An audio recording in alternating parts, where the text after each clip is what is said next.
I certainly want to thank the Chairman for his support of the bill, and I thank the gentleman for yielding the time as well. And Madam Speaker, I rise today in support of H.R. 4251.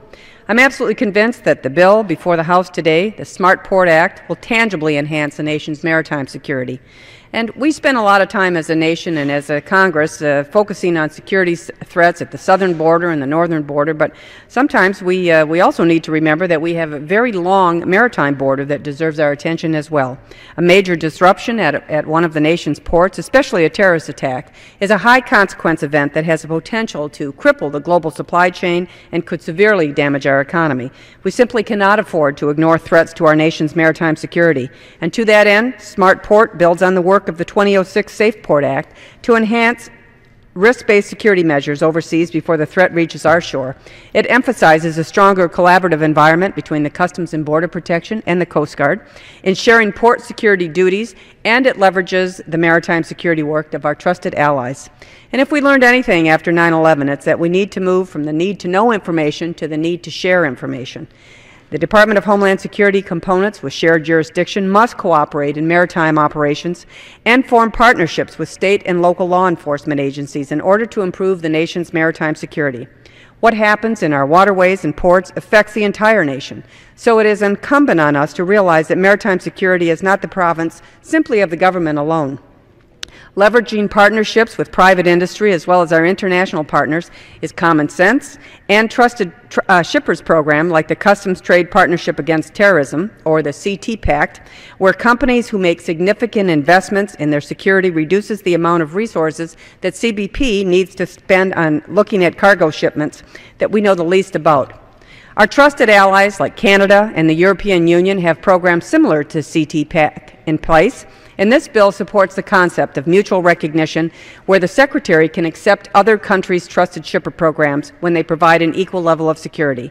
And not only does this save CBP inspectors from the added burden of having to verify companies who participate in both programs, it also really expedites commerce across our borders.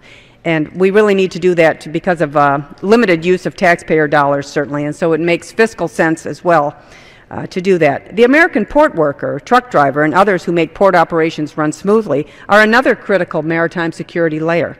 They're all required to obtain the TWIC cards that the ranking member just mentioned here, and the chairman as well. These individuals have complied with the law, they've done their part, they've purchased a TWIC card. In many cases, they've traveled long distances to go to the enrollment center, maybe not once but twice, and undergone the background check. But the problem is that the United States government has not done their part.